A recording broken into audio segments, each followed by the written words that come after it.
What's up, everybody? Welcome back to the channel. Thanks for coming back. We have another review for you today. This time I want to talk about Popular Monster by Falling in Reverse. Now, this is their, I believe, their fifth studio album. Their last studio album coming out about 6 years ago. That one coming out to mostly positive reviews. What I did notice is the time between that album and this album was a pretty good gap.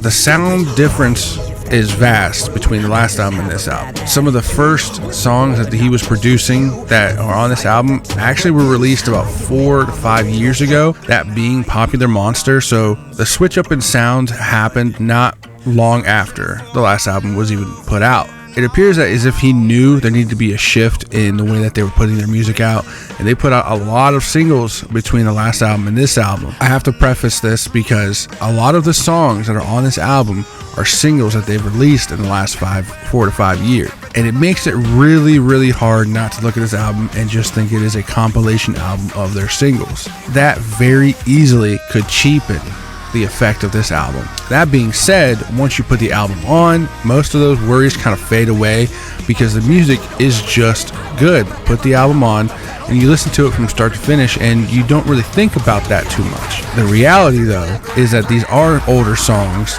on a new album, and you start to see that almost immediately when you go from the first track, which is Prequel. That track's pretty good, pairs really well with the video, but let's not talk too much about the music videos for this album because they are their own thing. They're all amazing, but as far as audio and just an album alone, we really shouldn't continue on with what I was saying. Going from the first track in Prequel to the next track of Popular Monster. Prequel was newer, and then Popular Monster is already 4.5, almost 5 years old, which means it was produced even longer ago than that, which means you're actually getting an older sounding Falling in Reverse that sounds more like the album before that. I guess it doesn't really hurt anything, especially if you were a fan of their older sound, but you can definitely hear the transitioning from that sound of even the album beforehand to this one. Now, I'm not going to sit here and go through every single nuance of every song that I listen to on this album because the songs are all, for the most part, pretty good.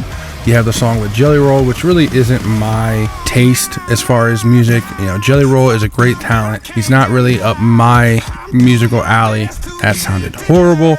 No Diddy. He's really just not my style, not my sound.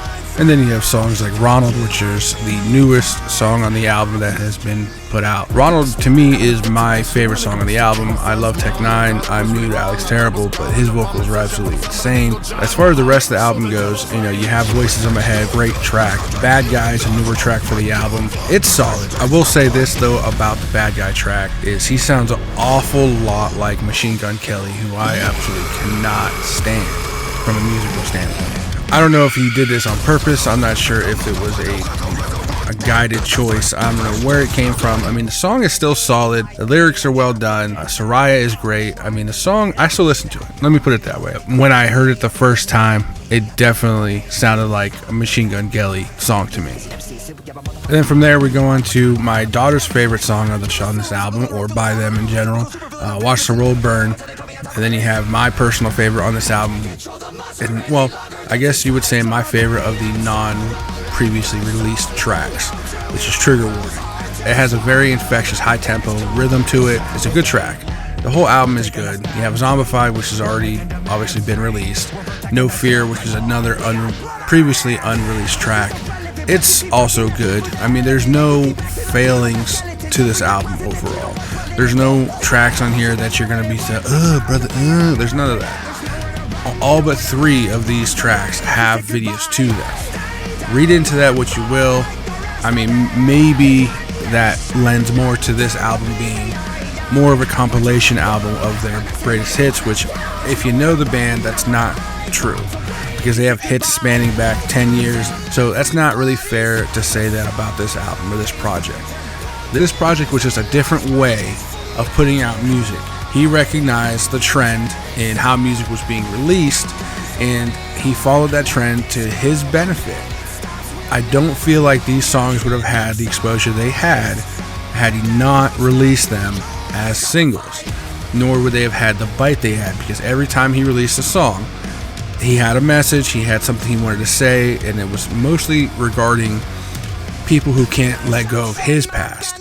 So he would put a song out, let people marinate on it, get mad about it, talk about it for months, and then he would release another one and do the same thing over again. So now he put all those tracks on an album and called it Popular Monster. And to me, I think I might take a small point off for a non-creative title. That being said, though, it's still a good album. Every track is good. I mean, even down to The Last Resort Reimagined, they're all good tracks. Now, could he have taken that track and put it on something else? Sure.